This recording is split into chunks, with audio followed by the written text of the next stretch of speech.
Number 15, I would like the court to consider changing the current custody orders and issue no further contact between the children and the plaintiff. Plaintiff should be held accountable for his actions regardless of stature or representation. That's all. Okay, thank you. I don't need anything else, Mr. Kelly. What the court will do in this matter is the court has read the pleadings, obviously you're well aware of the file in this case. The court does believe that the plaintiff has met the Vavarka threshold of proper cause, change of circumstances sufficient for an evidentiary hearing. So the court will schedule an evidentiary hearing in this matter. Imagine a parent so determined to deny their ex-partner parenting time, they openly defy court orders, mock the judge, and risk everything. Well, in today's case, we witness a mother's escalating disregard for the law reach a dramatic breaking point in family court. Mr. Kelly, you can proceed with your show cause hearing. Do you wish to take testimony from your client? Right. Okay, Mr. Connolly, if you step forward, we'll have you sworn in and then we'll take some testimony. And I say brief testimony, I don't need to get into. Sure. We'll keep it straight and to the point here. Have you been getting your parenting time? No, Why not? but she is refusing to let me see them. Have you attempted to get your children from this couch? Yes, Have you called the police for their assistance? yes. What happened when the police got involved? That she slammed the door in their face, denies them, and just tells them no. Have you filed motions with the court to get parenting time? Yes, Has the court awarded you make up parenting time? yes, Most recently, did the court award you parenting time in January of this year? yes, Did you attempt to go pick the children up for that make up parenting time? yes. What happened? She refused to give them to me again. Do you approximately know how many days you have missed so far as simply your overnights for parenting time? 20. Would you like the court to grant you some make up parenting time this morning? Yes. No further questions, Your Honor.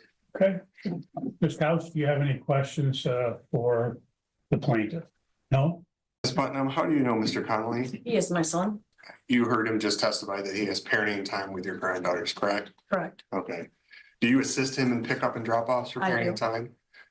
Has there been occasions when you have gone with him to go get the girls and anything happened in regards to him actually getting the girls? Prior to December 27th, yes. After December 27th, no, she refused. Let's talk about prior to December 27th. What would happen? We would go, then we were meeting at Riverside Park and we would wait for her to show up. When she'd show up, she'd let the girls out and they would come running up to Zach and we would take them. Okay. Did something change after December 27th? She just started refusing to give the give the girls. His first visit that he was supposed to was I'm not sure, but I got a text from Athena on New Year's Day saying Okay. that she was going to refuse to give the girls. Either she would not be home, he would text her and she would not respond, or if she was there, we'd knock on the door, she'd open the door and then just say no and slam the door in our face. So we would go back to the truck and call the police for the police to come out and assist. And the police came out and assisted. That help in terms of actually getting parenting time to occur? No, she just did the same thing to the police. Just to clarify, that he talked about prior to the December 27th date, and the court had previously entered an order which provided for makeup parenting time that stated that the parenting time would, again, the makeup would occur on January 27, 2025. And the plaintiff's motion states that he did appear on that date. Did you go with him on the January 27th date? Yeah. Okay. And what happened on that date? She just refused. I don't know, either she refused or she wasn't there. And you don't remember if she was not there or if she refused? I don't remember that specific time. Okay. I have it written down at home, but I don't remember. Okay. Ms. Couch, do you have any questions I of do, this witness? yes.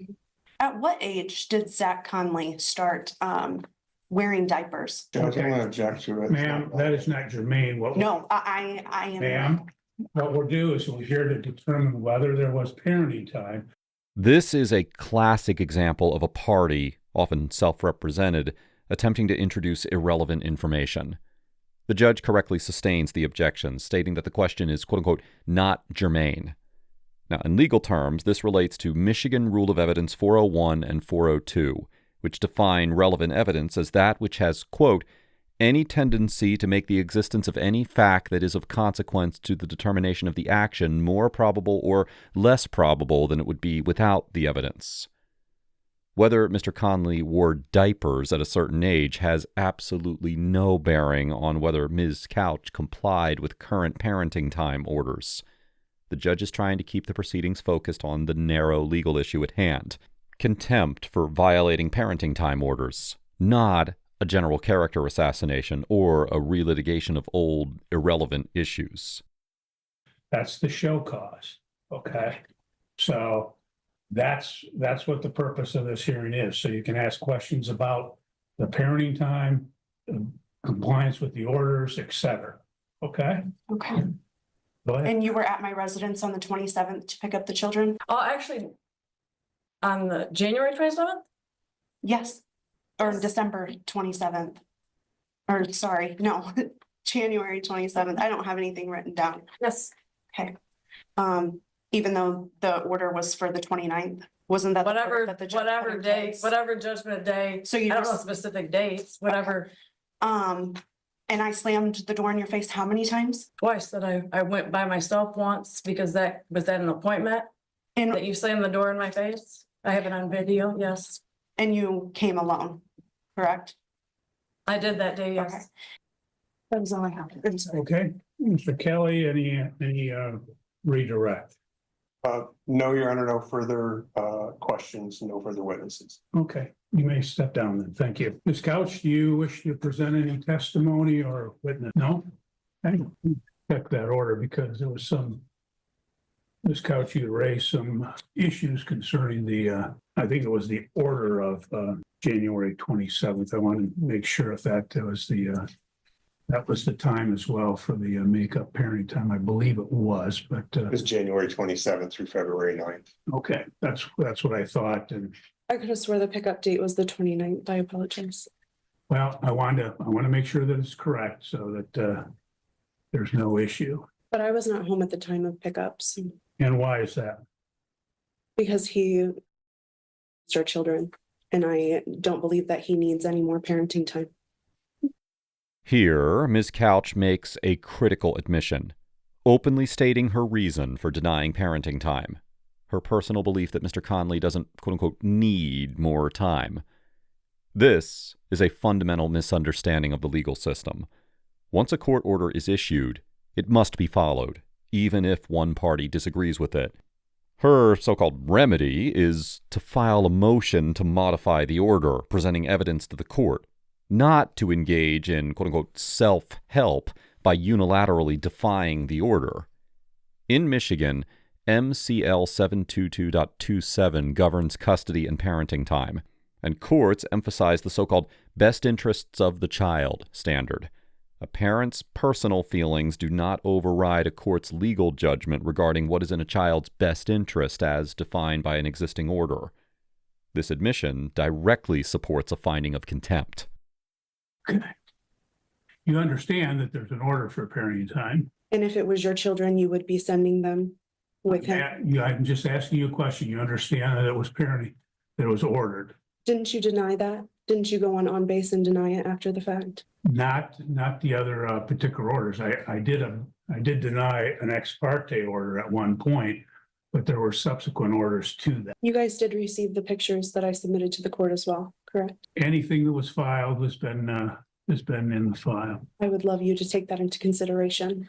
Please. I would know for the court, I received no response to either of these pleadings for today's hearing. Okay. You got two in the mail. Okay, the order is dated February 4, 2025. And it provided for makeup parenting time in Christmas Eve, Christmas Day, 2025, It also provided that the plaintiff would have the children with him on January 29th, 2025 at 6:00 p.m. until February 9th, 2025.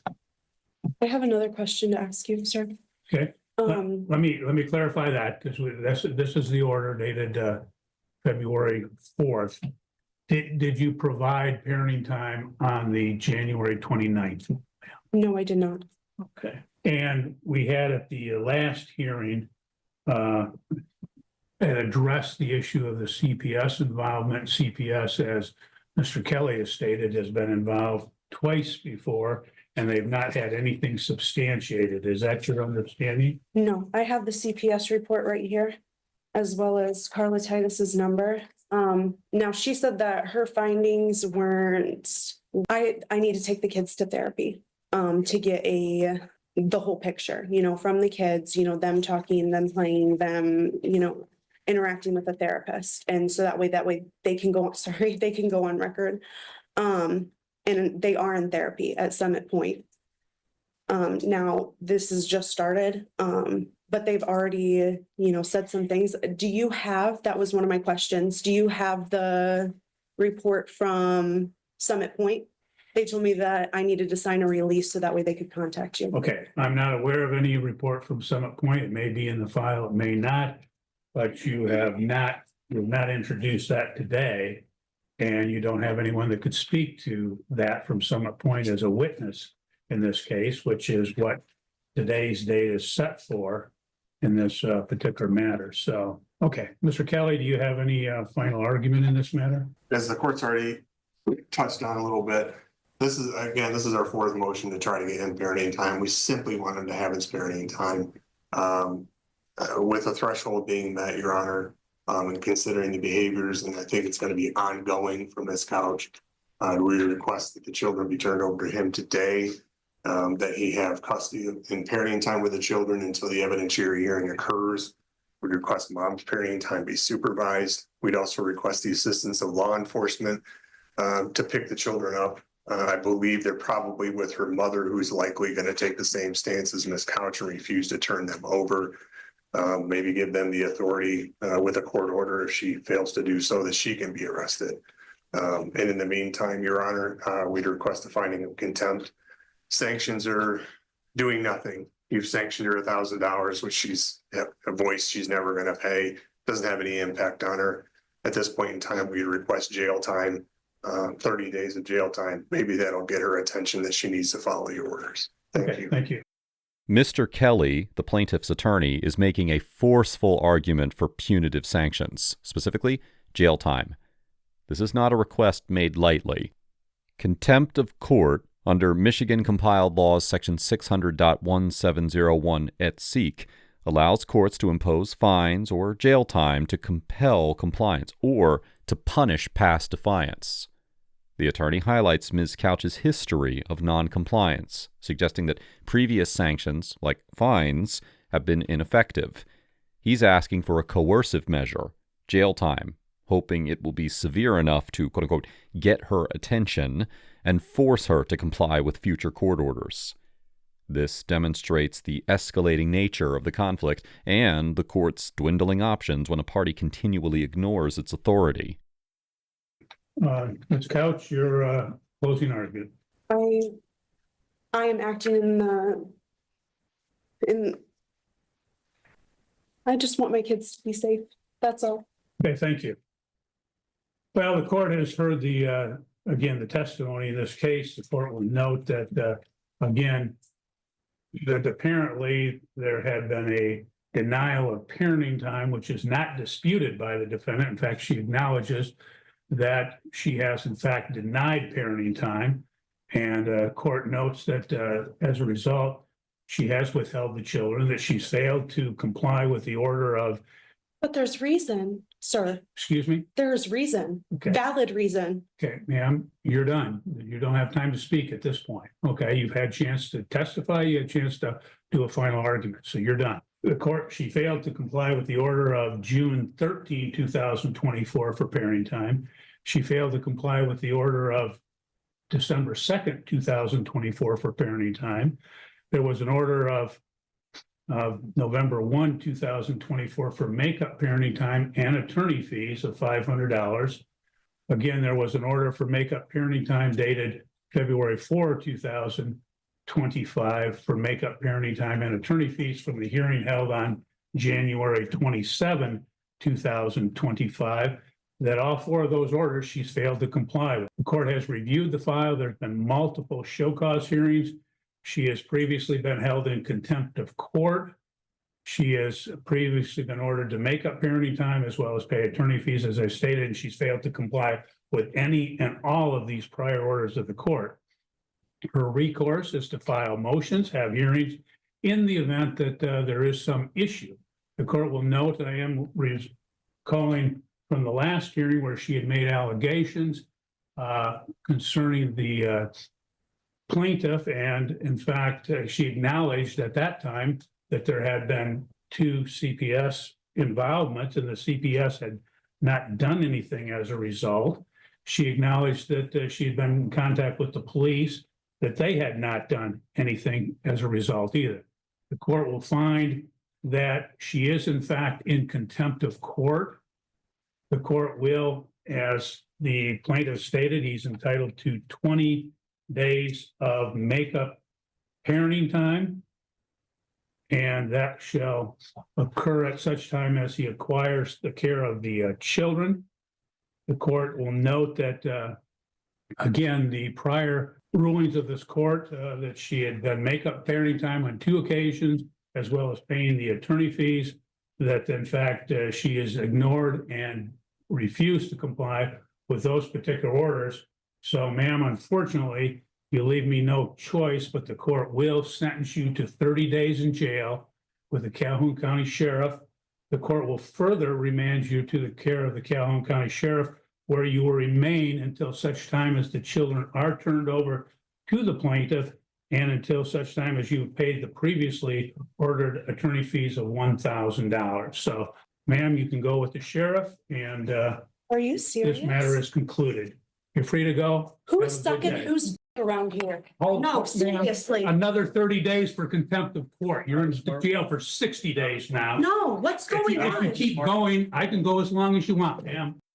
In this intense hearing, Athena Couch's repeated defiance of court orders ultimately led to her being held in contempt and being sentenced to jail. This wasn't her first encounter with legal consequences for denying parenting time.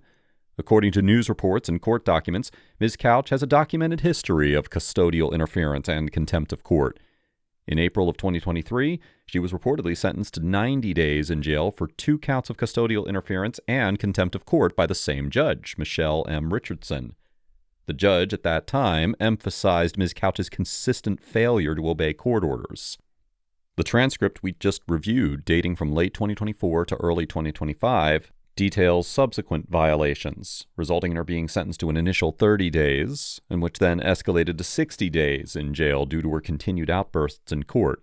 She was further remanded until the children were turned over to Mr. Conley and all outstanding attorney fees were paid, a clear indication of the court's ongoing efforts to enforce its orders and ensure that Mr. Conley receives his court-ordered parenting time. This case serves as a stark reminder that family court orders, especially those concerning child custody and parenting time, are not suggestions. They are legally binding mandates that must be respected and followed.